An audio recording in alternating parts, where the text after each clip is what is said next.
Bismillahirrahmanirrahim. Wassalatu wassalamu ala asyrafil anbiya'i wal mursalin nabiyina Muhammadin wa ala alihi wa sahbihi ajma'in. Kita teruskan kuliah kita dengan kuliah kitab Syarh Sunnah karangan Imam Al-Barbahari rahimahullah yang wafat pada tahun 100 atau 329 Hijrah. Dan pada hari ini kita akan bincangkan perkara yang ke-15 dalam kitab ini, di halaman 26 kalau siapa yang gunakan kitab terjemahan ni atau fotostat ni, ya. Perkara yang ke-15. Cuma kalau saya lihat terjemahan yang diberikan yang tertera di dalam kitab ni, ada beberapa perubahan lah, ya. Jadi saya akan bacakan terjemahan yang telah saya edit, ya. Baik, perkara yang ke-15. Tidaklah yang bertanya tentang bagaimana sifat Allah kecuali orang yang ragu tentang Allah. Al-Quran adalah kalamullah, wahyu dan cahaya. Ia bukan makhluk kerana Al-Quran datang daripada Allah, dan apa yang datang daripada Allah bukan makhluk. Ini yang dinyatakan oleh Malik bin Anas, Ahmad bin Hanbal dan para ulama sebelum dan sesudah mereka. Berbantah-bantahan dalam hal ini adalah suatu kekufuran. Baik, kita lihat perkara yang ke-15 yang kita telah bacakan tadi. Imam Al-Barbahari masih lagi membicarakan tentang aspek akidah dan yang menyentuh tentang sifat-sifat Allah Subhanahu wa ta'ala yang wajib diimani oleh setiap seorang Muslim. Kalau kita lihat perkara yang ke-15 ini, memang telah berlaku banyak perselisihan di karangan ulama Islam secara khasnya dan masyarakat Islam secara amnya sejak zaman berzaman sehinggalah ke hari ini. Masyarakat Islam mereka berselisih tentang rincian-rincian sifat-sifat Allah ini, ya. Maka perkara yang ke-15 ini cukup penting untuk kita hayati dan fahami dan untuk kita imani. Jadi kita lihat Imam Al-Barbahari dalam jumlah yang pertama itu dikata, tidaklah yang bertanya tentang bagaimana sifat Allah kecuali, ya, orang yang ragu tentang Allah, ya. Dia kata apa? Orang yang bertanya tentang sifat Allah. Apa artinya orang yang bertanya? Orang yang banyak bertanya, mungkin kita kata. Orang yang memperincikan tentang sifat-sifat Allah. Ya, orang yang bertanya tentang bagaimana, bila mana, macam mana, ya, sifat-sifat Allah itu. Hakikatnya kalau diperhalusi, kalau diamati, mereka ini ada keraguan tentang Allah itu sendiri sebenarnya, ya. Maka mereka yang bertanya tentang bagaimana ilmu Allah, mereka yang bertanya tentang bagaimana kekuatan Allah, pendengaran Allah, penglihatan Allah, keinginan Allah, bagaimana sifat suka dan cinta Allah, bagaimana sifat kasihnya Allah ke atas makhluknya dan orang yang beriman secara khasnya. Mereka yang bertanya tentang keridaan Allah ataupun kemarahannya, Mereka yang datang, yang bertanya tentang bagaimana Allah datang, ya, bagaimana Allah tiba. Mereka yang bertanya tentang bagaimana wajah, kedua tangan dan kedua mata Allah. Mereka yang bertanya tentang kemuliaan serta keagungan Allah. Mereka yang bertanya tentang istiwa Allah, ketinggian Allah di atas arasy-Nya. Mereka yang bertanya tentang sifat berkata-kata Allah, seperti yang kita akan bincangkan sebentar lagi, ya. Mereka yang bertanya tentang bagaimana Al-Quran itu turun daripada Allah, itu lanjutan daripada permasalahan perbicaraan Allah, ya, datangnya permasalahan tentang Al-Quran itu. Mereka yang meragui tentang bagaimana manusia akan melihat Allah, dan orang yang beriman secara khasnya akan melihat Allah di hari akhirat. Mereka yang bertanya, mempersoalkan tentang sifat gembira, ketawa dan takjub ataupun hairan Allah Subhanahu wa ta'ala. Apa yang pasti kita kata, kesemua sifat-sifat ini, ya, telah sabit daripada, ya, telah sabit bagi Allah di dalam Al-Quran dan juga hadis-hadis yang sahih, ya.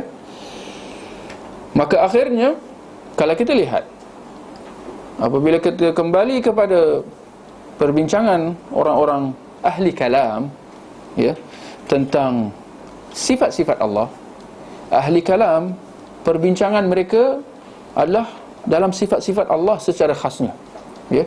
Kitab-kitab yang mereka tulis dan disyarahkan dan dibahaskan, semuanya kembali kepada sifat-sifat Allah secara khasnya. Walaupun ada lanjutannya, dia tak berhenti kat situ, dia berlanjut sebenarnya, ya. Kalau kita perhalusi, ya, bagaimana mereka membincangkan, ya, tentang sifat-sifat Allah ini, seperti yang dinyatakan oleh Imam Al-Barbahari, akhirnya apabila mereka membincangkan tentang sifat-sifat Allah ni, logik mengatakan bahawa ia bertujuan, ini logik, ini kata akal.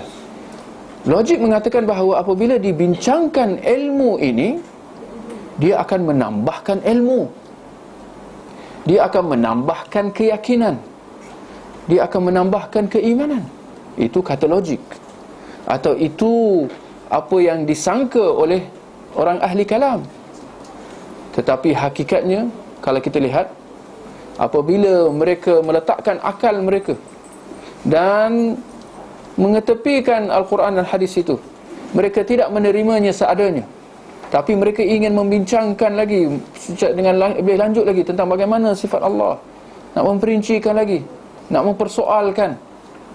Akhirnya ini yang berlaku, timbul keraguan di dalam hati mereka sebenarnya, ya. Timbul keraguan di dalam hati mereka tentang sifat-sifat Allah ini sebenarnya, yang mana ia berkait rapat. Timbul keraguan di dalam jiwa mereka tentang keagungan Allah itu, tentang Allah itu sendiri, seperti yang dinyatakan oleh Imam Al-Barbahari, ya, yang kita telah bacakan tadi, ya. Maka tak heranlah betapa ramainya daripada kalangan orang-orang yang berpegang dengan ahli ilmu kalam, orang-orang yang mendokong fahaman Mu'tazilah ataupun Jahmiyah ataupun Asy'ariyah atau Maturidiyah, seperti yang kita lihat di kalangan masyarakat kita. Akhirnya timbul kekosongan di dalam jiwa mereka. Kenapa? Kerana kemanisan iman tu tak masuk dalam jiwa mereka. Kepercayaan mereka kepada Allah itu tidak bersih, tidak lengkap, tidak teguh. Ada keraguan sedikit sebanyak di dalam jiwa mereka tentang sifat-sifat Allah dan akhirnya kepada Allah itu sendiri. Mereka tidak merasa dekatnya diri mereka dengan Allah. Itu yang kita kata jiwa merasakan kekosongan, yang mana yang mereka tak boleh nak ingkar. Walaupun mereka nak tunjuk pandai, mereka menzahirkan diri mereka seolah-olah mereka faham tentang akidah, tentang masalah sifat-sifat Allah. Tetapi akhirnya realitinya jiwa mereka terus kosong. Ini yang membuatkan mereka tercari-cari ilmu untuk menampung kekosongan ini, atau apa yang diistilahkan sebagai ilmu tasawuf. Itu yang kita ada dalam masyarakat kita. Dia ada ilmu akidah, dia ada ilmu fiqh, dan dia ada ilmu tasawuf, ilmu sufi. Maka ilmu tasawuf ini dia sebenarnya bertujuan untuk nak menampung kekosongan itu. Tetapi ialah, kalau kita nak tengok ilmu tasawuf tu apa, kita nak perbincikan, saya ingat masa atau kuliah ini tidak cukup untuk kita nak memperhalusi tentang tasawuf ini. Tapi pendek katanya kita kata tasawuf ini adalah racun yang disangka penawar, yang akhirnya orang yang masuk dalam tasawuf, dengan harapan untuk dia menambahkan keimanan dia, akhirnya dia terus menambahkan kegelapan dia, tentang akidah itu. Seterusnya Imam Al-Barbahari mengatakan bahawa Al-Quran adalah kalamullah, wahyu dan cahaya. Ia bukan makhluk, kerana Al-Quran datang daripada Allah, dan apa yang datang daripada Allah bukan makhluk. Kalau kita lihat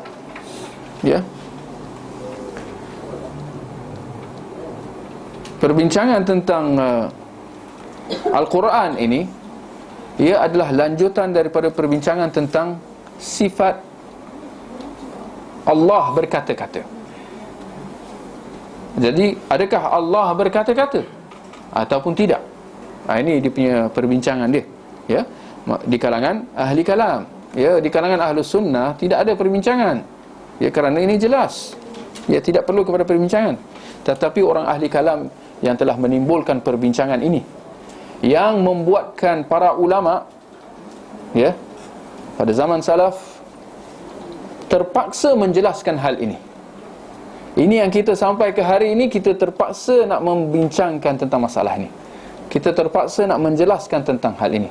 Sedangkan pada zaman Nabi sallallahu alaihi wasallam, pada zaman sahabat, pada zaman tabi'in, pada mulanya tidak ada perbincangan ini semua, kerana hal ini cukup jelas. Tetapi apabila timbul syubhat, timbul fahaman-fahaman yang menyimpang dalam hal ini, yang menuntut para ulama untuk datang ke depan, tampil memberi penjelasan. Maka kita kata dalam masalah Allah berkata-kata, kita menegaskan bahawa ahli sunnah yang beriman dengan apa yang disebutkan di dalam Al-Quran dan juga hadis, mereka beriman bahawa Allah berkata-kata bila masa dan dengan apa dan bagaimana dia hendak. Allah berkata-kata bila-bila dia nak, dengan apa yang dia nak, dan bagaimana sekalipun dia hendak. Dia bukan berkata-kata setelah tidak berkata-kata. Maksudnya Allah bersifat berkata-kata sejak azali, bukan satu sifat yang baru yang diwujudkan selepas tak wujud. Ini ada falsafah sikit lah, minta maaf, terpaksa nak berfalsafah supaya nak menjelaskan kepada orang yang berfalsafah. Maka Allah disifatkan sebagai berkata-kata dan disifatkan sebagai sifat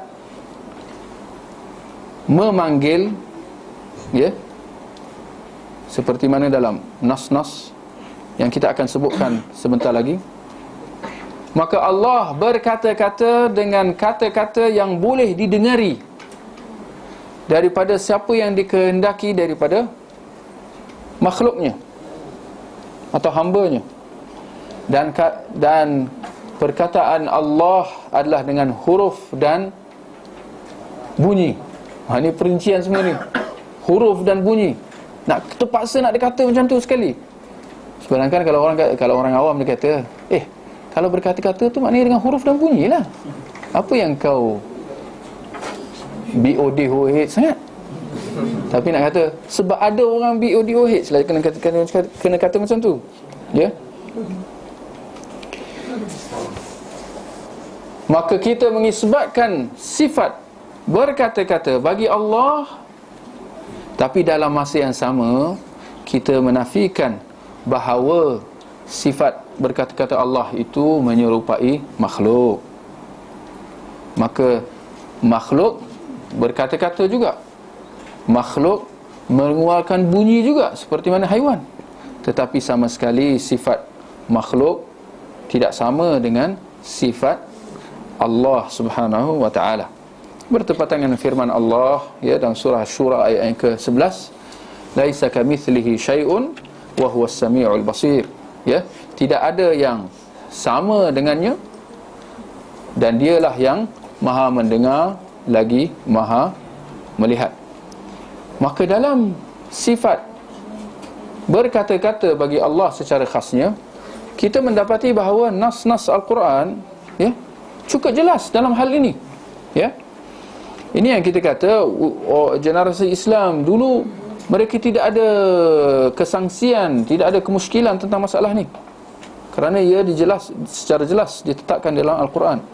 Seperti dalam surah An-Nisa ayat ke-87, wa man asdaqu minallahi haditha, dan siapakah pula yang lebih benar perkataannya daripada Allah.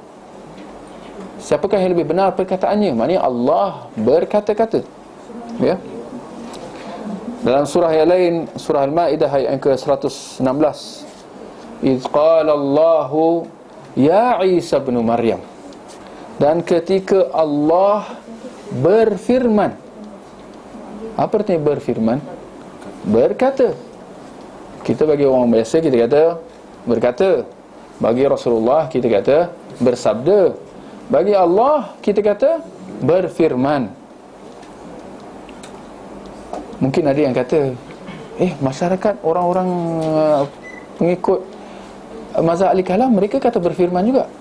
Kita kata ada perincian dia, atau ada falsafah dia di sisi mereka lah. Dalam surah yang lain, surah An-Nisa ayat ke-164, Allah berfirman, wa kallama Allahu Musa taklima, dan Allah berkata kepada Musa dengan kata-kata. Dia tetapkan lagi, dan Allah berkata dengan kata-kata. Ini ditetapkan lagi, nak ditekankan lagi perkataan itu, kata-kata itu. Dan Allah berkata kepada Musa dengan kata-kata. Apa artinya? Yakni secara langsung tanpa perantaraan. Ya.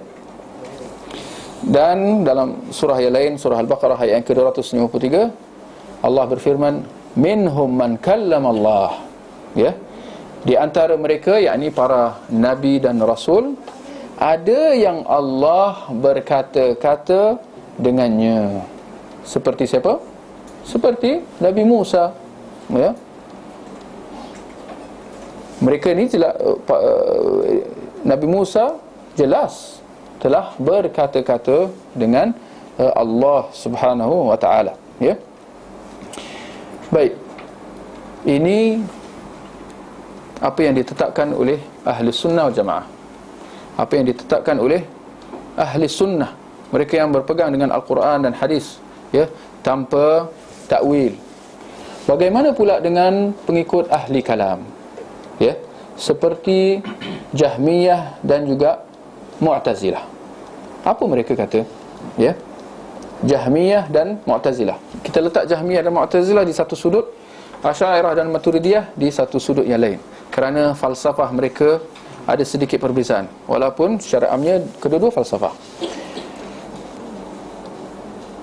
Jahmiyah dan Mu'tazilah mengatakan bahawa sifat kata-kata bagi Allah adalah makhluk yang Allah ciptakan di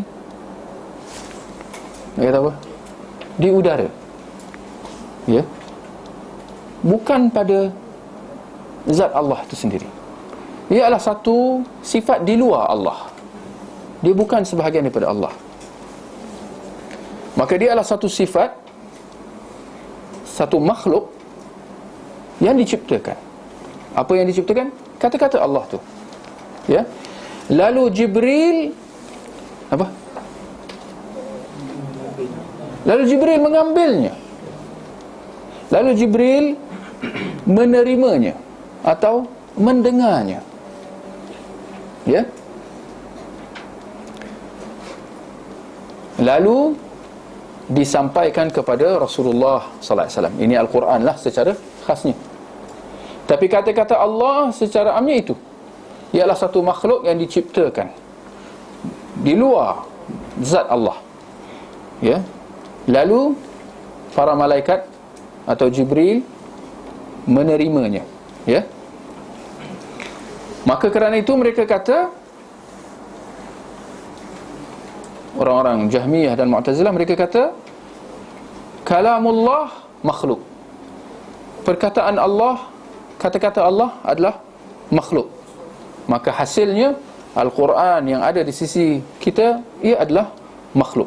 Dia adalah perkataan makhluk, bukan perkataan Allah. Ini falsafah sikit lah. Al-Quran itu makhluk, ia adalah perkataan makhluk, bukan perkataan Allah. Ada sikit, ada perincian dia punya falsafah tu, ya. Ada pun tentang ayat-ayat yang kita telah bacakan, ya, ataupun kisah yang berlaku kepada Nabi Musa secara khasnya, di mana kita ada sebut tadi, antara mereka yang berkata-kata dengan Allah adalah Nabi Musa dalam satu peristiwa di mana Allah memerintahkan supaya Nabi Musa pergi ke satu tempat, ya, satu lembah, ya, Jabal Tursina, ya.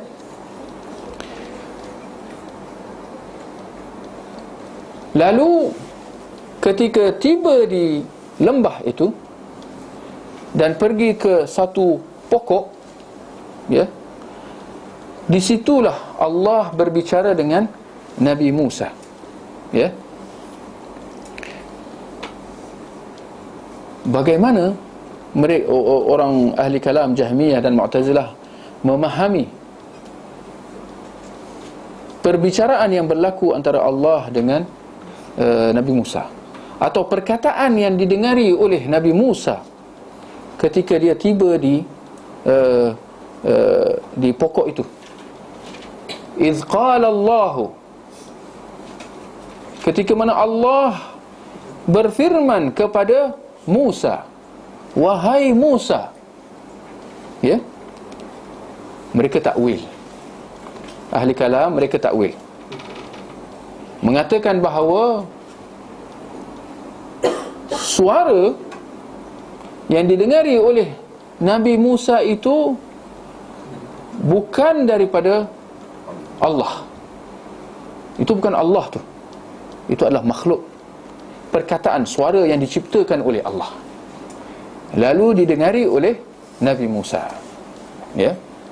Ada falsafah lah tu, ya. Walau apapun kita kata, ya, ini jelas satu penyimpangan, ya. Sebab Allah secara jelas mengatakan bahawa ketika mana Allah berfirman, bukan makhluk itu yang berfirman, Ini jelas satu penyelewengan.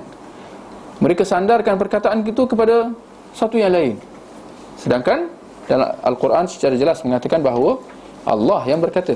Ya, itu daripada satu sudut tentang takwilnya, kesesatan mereka mentakwil nas-nas, ya, dalam hal ini. Ya, daripada satu sudut yang lain, ketika mana kita nak berhujah dengan ahli kalam ini, kita berkata kepada mereka, antara sifat Allah berkata dengan Allah tidak berkata. Ahli kalam kata apa? Allah tidak berkata-kata. Jahmiyah dan Mu'tazilah inilah. Perkataan Allah itu adalah satu makhluk. Kenapa mereka berkata begitu? Apa logik, apa tujuan dia? Kerana mereka kata, Jahmiyah dan Mu'tazilah kata, kalau kita kata Allah berkata-kata, itu dah sama dengan manusia, sama dengan makhluk. Kita ni manusia, kita bercakap kan? Kalau kita kata Allah pun bercakap, Allah pun berbual, Allah pun berborak, Allah pun berkata-kata, itu dah sama dengan manusia. Tak boleh, Syekh. Ada di falsafah. Kalau kita kata Allah berkata-kata, maknanya Allah ada lidah lah, Allah ada mulut lah, Allah ada gigi lah, Allah ada gusi lah, Allah ada halkum lah. Kita kata kenapa nak pergi ke situ? Tapi ini falsafah mereka. Tak bolehlah kita, ini orang ahli kalam lah, tak bolehlah kita kata macam tu, kerana ada implikasi dia. Mana Allah ada lidah, lidah Allah boleh terjelik, bila mulut Allah boleh terbuka, ada nampak gigi. Tak boleh kita kata macam tu kat Allah. Ini falsafah mereka. Ya, walaupun kita tak ada sampai nak kata macam tu. Kita kata Allah berkata, kita berhenti kat situ. Kita tak ada nak kata Allah berlidah, bergigi, dia dan seumpamanya. Ya, kerana syarat ini bukan syarat. Ia adalah syarat bagi manusia. Kalau nak berkata kena ada lidah. Tapi adakah syarat buat Allah? Kita kata Allah Maha Agung, Allah Maha Berkuasa. Berbeza dengan manusia. Ya, itu daripada satu sudut. Daripada sudut yang lain, apabila mereka menafikan sifat berkata-kata bagi Allah, ya, kita katakan kepada mereka, antara Allah berkata-kata dengan Allah tak berkata-kata, mana yang menepati sifat kesempurnaan bagi Allah? Kalau kita tengok makhluk pun, manusia misalnya, manusia boleh bercakap, manusia yang bisu, yang tak bercakap, mana yang lebih sempurna? Mana yang lebih elok? Kita semua sepakat mengatakan bahawa manusia yang boleh bercakap, dia mempunyai kelebihan. Bagaimana pula dengan Allah? Tentu sahaja sifat berkata-kata itu adalah satu sifat kelebihan, keagungan yang menepati sifat kesempurnaan Allah Subhanahu wa taala. Ya. Bahkan dalam surah Al-A'raf, ya, ayat yang ke-148, Allah mencela orang-orang musyrikin yang menyembah berhala. Antara sebab celaan itu, Allah mencela mereka adalah kerana mereka menyembah satu berhala, satu Tuhan yang tak boleh bercakap. Engkau duduk seru, wahai berhala, wahai berhala, tak tahulah apa nama dia lah, Brahma ke apa ke, kau seru dia bercakap ke? Jadi Allah mencela perbuatan orang-orang kafir dan musyrikin menyembah berhala. Antara sebabnya adalah kerana mereka menyeru berhala yang tak mampu bercakap. Ini mempunyai maksud apa? Secara tidak langsung menetapkan bahawa berbeza dengan Allah, Allah bercakap, Allah berkata-kata. Ya.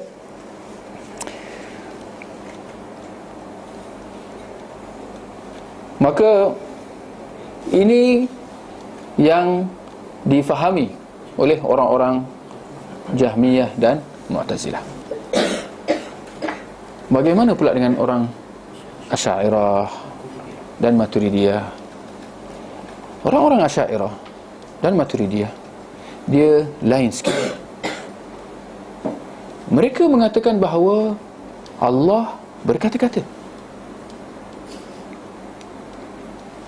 Jahmiyah dan Mu'tazilah kata Allah tak berkata-kata. Perkataan Allah, mereka terus terang kata perkataan Allah adalah makhluk. Al-Quran tu makhluk. Asy'ariyah dan Maturidiyah, mereka kata Allah berkata-kata. Samalah dengan kita. Kita ahli sunnah lah. Zahirnya sama. Tetapi kalau kita perhalusi, dia lebih dahsyat daripada Jahmiyah dan Mu'tazilah. Bagaimana? Orang-orang Asy'ariyah dan Maturidiyah, mereka ni pun sebakul dengan Jahmiyah dan Mu'tazilah daripada sudut apa? Ahli kalam, ahli falsafah. Maka dalam masalah ni pun mereka pun berfalsafah juga. Bahkan kita melihat bahawa mereka lebih hebat daripada Jahmiyah dan Mu'tazilah dalam falsafahnya itu. Kenapa?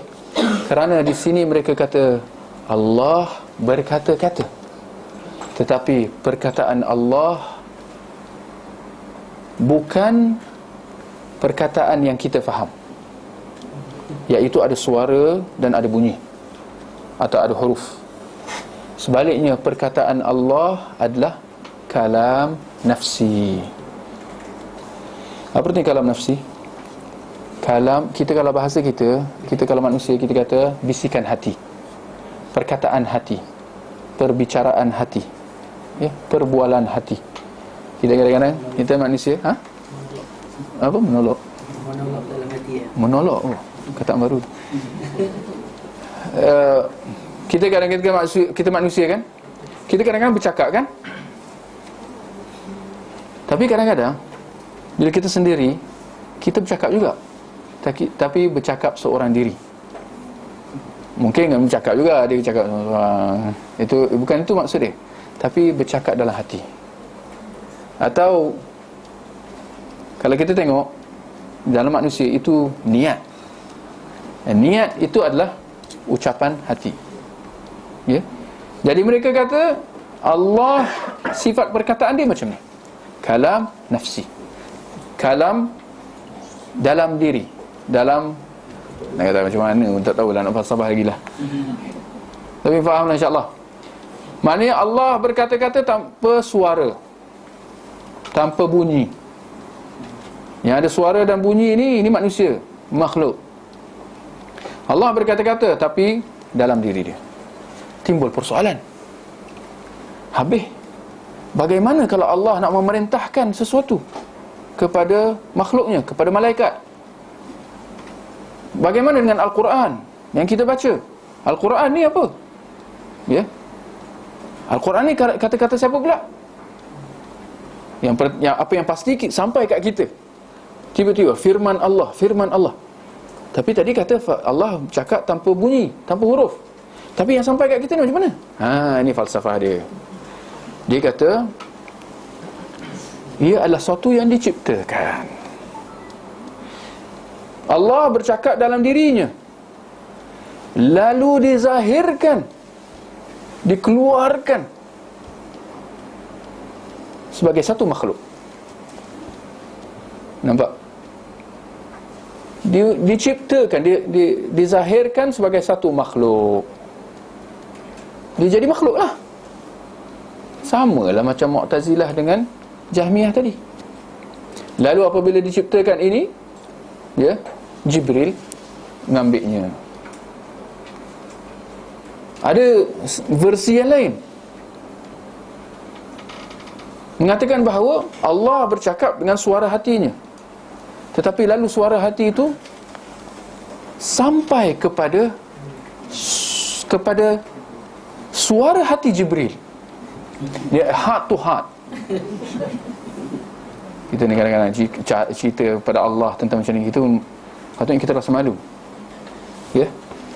Tapi ini yang mereka kata, Jibril menerima perintah tu, menerima wahyu tu, menerima Al-Quran itu tanpa mendengar suara, tetapi tahu-tahu ada dalam dirinya. Lalu Jibril menyampaikannya dengan suaranya, dengan kata-katanya kepada Nabi Muhammad sallallahu alaihi wasallam. Maka jadilah dia Al-Quran. Maka kita kata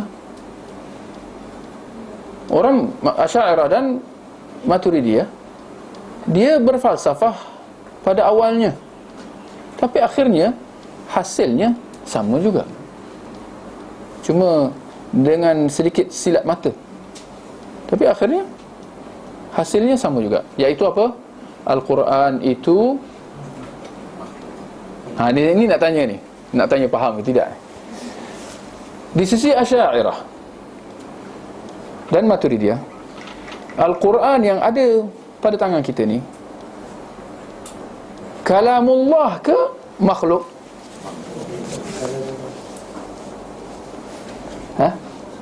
Kalam nazi.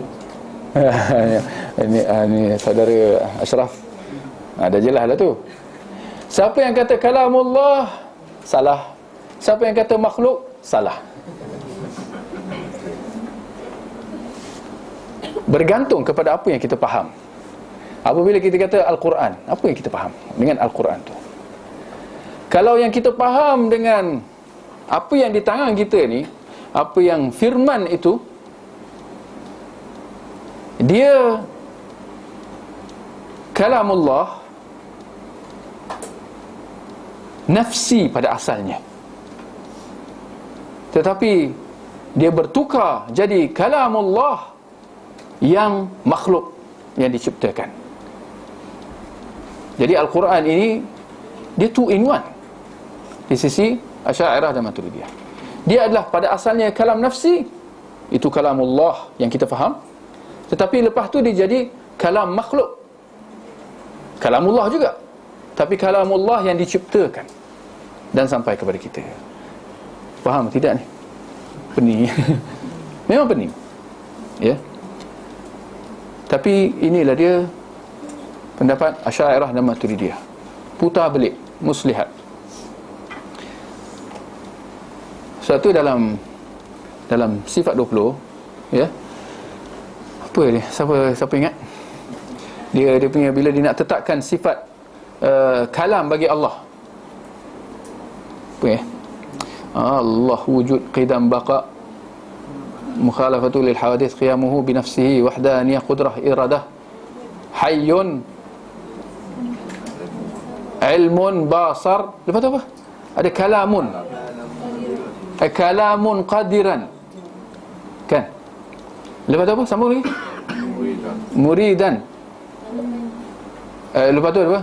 Kaunuhu mutakalliman. Dia ada sampai lah tu. Lepas tu sampai kaunuhu mutakalliman, kan? Mula-mula kalamun, lepas tu melirik ujung tu dikata kaunuhu mutakalliman. Apa artinya kalamun? Bercakap, berbicara. Apa artinya kaunuhu mutakalliman? Sifatnya berbicara. Apa beza? Dia orang bermuslihat. Dalam akidah pun nak bermuslihat, nak bercakap berlapik, double meaning. Allah bersifat kalamun, bercakap. Tapi bila sampai kepada kaunuhu mutakalliman, apa artinya kaunuhu bercakap? Dia bersifat bercakap dan dia bersifat tidak bercakap. Itu maksud kaunuhu mutakalliman. Dia bercakap tetapi tak bercakap. Maka akhirnya apa? Akhirnya dia tak bercakap. Yang kita faham. Kalau kita, menurut orang biasa, menurut Ahlus Sunnah, yang kita faham bercakap tu, di sisi Asy'ariyah apa? Allah tak bercakap. Walaupun dalam masa yang sama dikata Allah bercakap, tapi sebab kita dah faham yang dimaksudkan dengan Allah bercakap, maknanya Allah bercakap kalam nafsi, yang mana di sisi kita itu bukan bercakap. Orang bisu, cakap tak dalam diri dia? Bercakap, tapi dia bisu juga. Dia bercakap tak? Tak bercakap. Tapi inilah dia falsafah orang Asy'ariyah. Boleh insyaAllah. Baik, maka akhirnya Imam Al-Barbahari mengatakan bahawa ini yang dinyatakan oleh Malik bin Anas, Ahmad bin Hanbal dan para ulama sebelum dan sesudah mereka. Berbantah-bantahan dalam hal ini adalah suatu kekufuran. Ya, nak katakan bahawa kepercayaan, beriman bahawa Allah mempunyai sifat-sifat yang agung, termasuk sifat-sifat yang agung dan kesempurnaan itu adalah berkata-kata, dan bahawasanya Al-Quran itu adalah kalamullah, kata-kata Allah yang diturunkan kepada Jibril, lalu disampaikan kepada Nabi Muhammad SAW, lalu dibaca oleh umat Islam, ya, inilah kepercayaan yang yang ditegaskan oleh Imam Malik, Imam Ahmad, ya, dan para ulama salafus salih dahulu. Ini kepercayaan salafus salih, ya. Berbantah-bantahan dalam hal ini adalah suatu kekufuran, ya. Apa artinya? Maknanya boleh membawa kepada kekufuran. Itu kena faham jugalah, ya. Kerana kita tidak mengkafirkan ahli kalam, ya. Mereka mendakwa kita mengkafirkan mereka. Kita tidak mengkafirkan mereka. Bahkan mereka sebenarnya yang mengkafirkan kita. Ya, kalau kita tengok, ya, mereka kata kita ni melampau, kita ni golongan takfir, ya.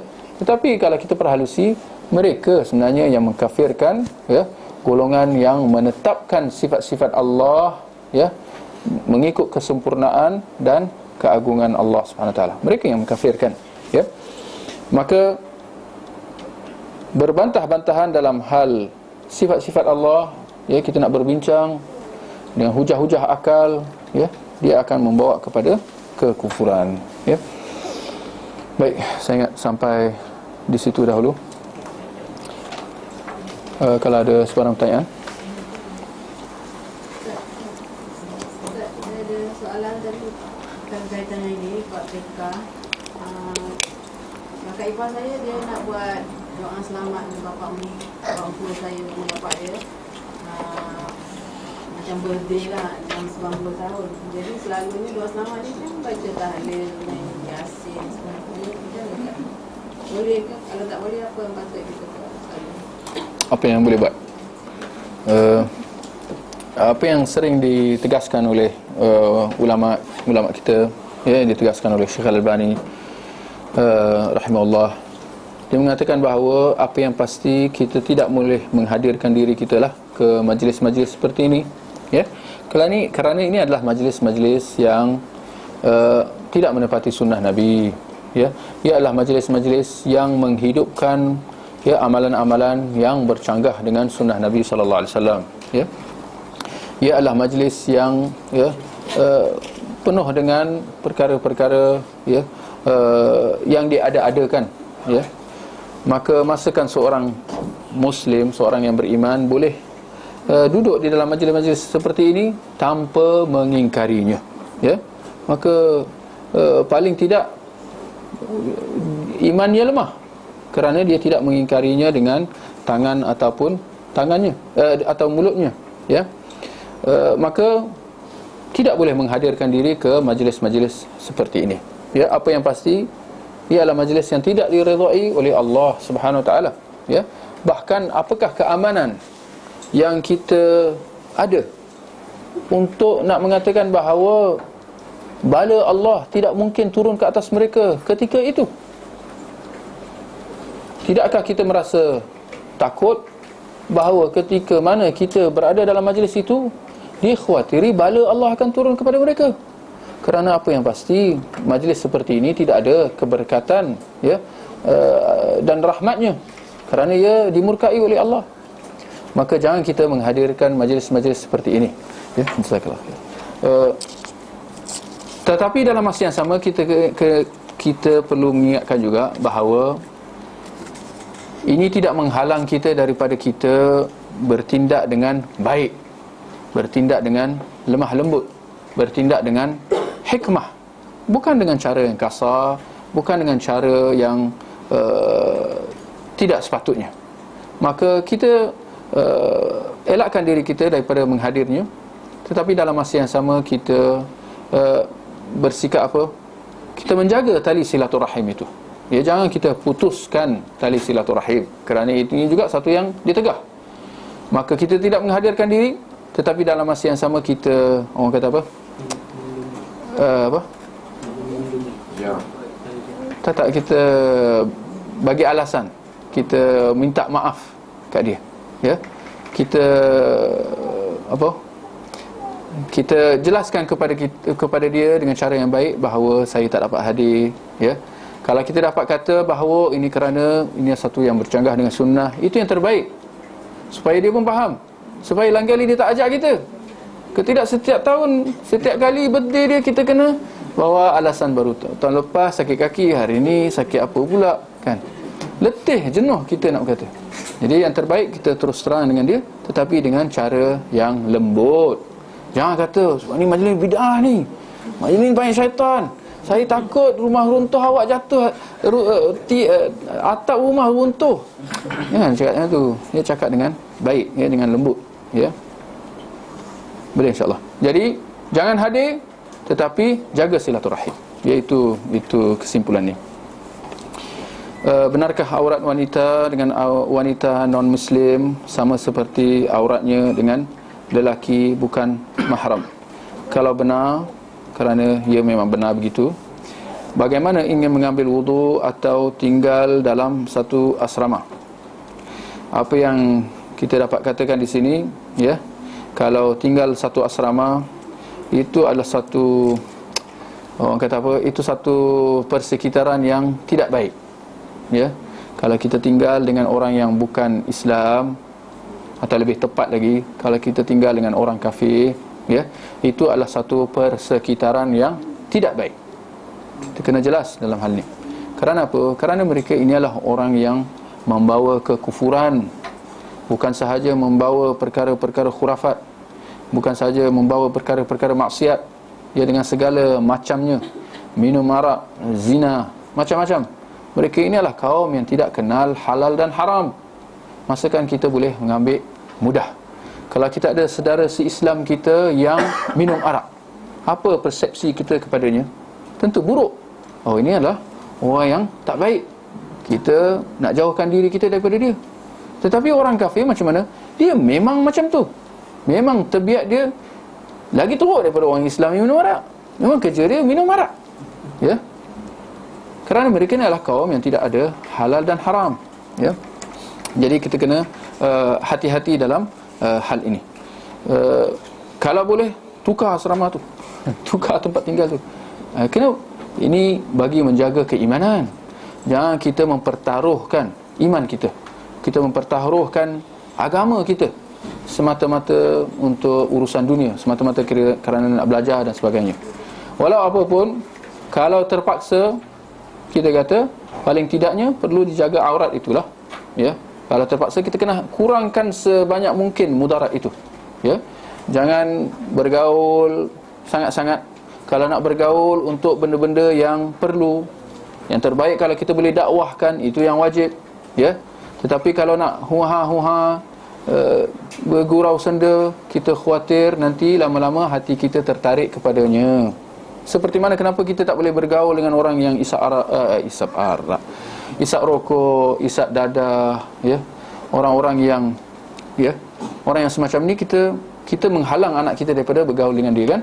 Kerana kita tahu sila akhir bulan anak kita pun akan isap rokok atau isap dadah, minum arak dan sebagainya. Begitu juga dengan kita. Tapi ini penyakit zahir. Isap rokok ni paling tidak dia akan merosakkan badan je. Tapi kita bergaul dengan orang kafir, dia merosakkan apa? Merosakkan benda yang paling berharga, yang akan satu-satunya akan menyelamatkan kita di akhirat. Di akhirat, kalau kita sakit,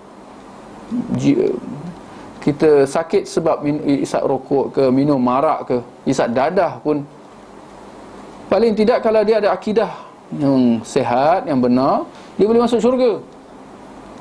Orang isap arak, dadah, dia melakukan dosa besar.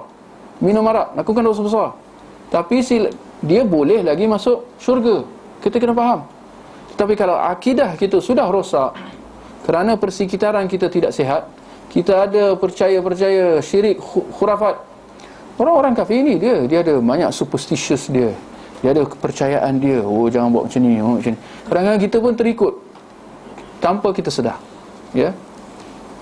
Maka dia akan mencemarkan akidah kita, ya. Setiap bulan kita akan tergugur, ya, keislaman kita, ya. InsyaAllah. Solat hajat, dia faham yang dalilkan itu pada secara jemaah solat hajat. Tapi kalau aku seorang, apa tujuannya? hajat. Ya, okey. Dia istilah solat hajat tu yang tak ada, ya. Istilah solat hajat yang dilakukan secara berjemaah, dengan tata cara yang tertentu, ya, dengan bacaan doa yang tertentu, ini yang tak ada, ya. Tidak ada istilah solat jemaah, solat hajat, istilah itu sendiri tak ada.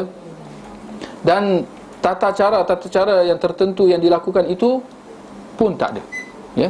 Ada pun kalau kita nak solat sunat dan dalam masa yang sama, ketika solat, ketika sujud atau ketika sebelum kita salam, kita nak membaca doa, nak meminta hajat kita, itu memang sangat digalakkan, ya. Jadi kena faham permasalahan tu. Istilah solat hajat itu yang dilakukan dengan tata cara yang tertentu, itu yang tidak ada. Adapun kalau kita nak solat sunat, dalam solat sunat tu kita nak doa, kita kata itu yang terbaik. Walaupun kita kata kita tak perlu sampai nak solat sunat.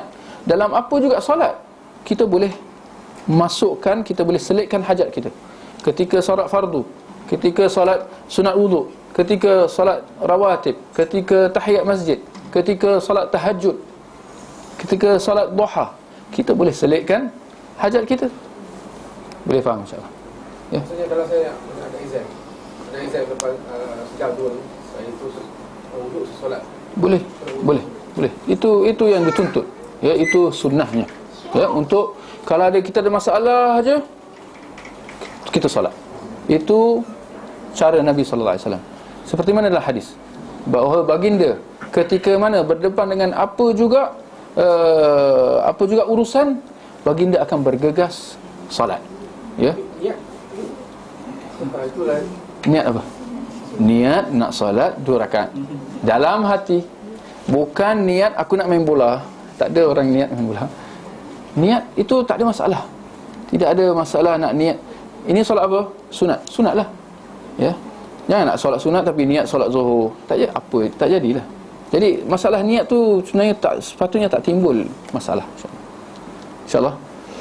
Baik, kita akhiri dengan tasbih kafarah. Subhanakallahumma wa bihamdik, asyhadu an la ilaha illa ant, astaghfiruka wa atubu ilaik.